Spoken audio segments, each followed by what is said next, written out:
So in this clip, I'm going to be describing how to properly fill the different BOD bottles. The BOD bottles look like this, and they have a number associated with them. And that same number is located on our BOD sheet, which I'll show up close in a moment. So the first step is we're gonna prepare our dilution water. So we've already put in the nutrients, taken the pH and DO, and now I'm going to put in this line. And so this apparatus, which is already created for us, is stored in the second drawer underneath the BOD bench.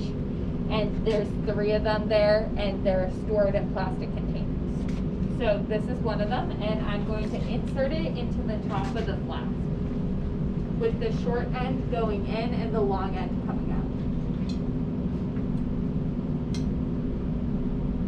I was just pushing down the top to ensure that there's a secure fit.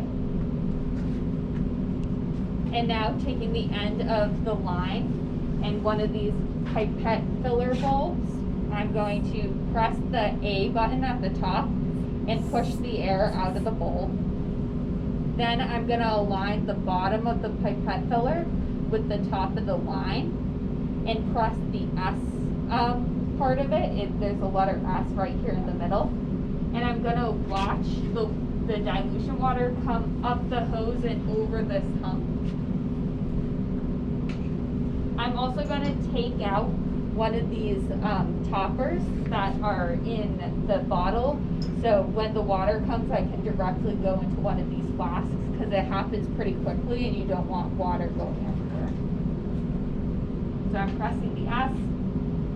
So I couldn't get the water to go over the top of the hump the first time. Sometimes this takes a couple of tries. There we go. And I'm just putting it in the flask to slow it down. So to stop the flow of the dilution water, you just fold the hose over. All of them already kind of are pre-indented and where they are, so it's a pretty straightforward and easy process. And if you want to be able to have both your hands and you're not constantly holding it, there's clamps which are stored on the spigot here. And so you will put your thumb and pointer finger on each end, push them together, and then you can put it on the end of the hose like this so that you're able to use both hands freely and not have any water come out. So the idea is we want to fill each of these bottles partially with dilution water to start.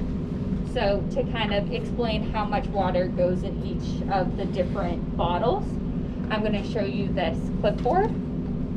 And so the blanks, these 3 here, are completely filled with only dilution water.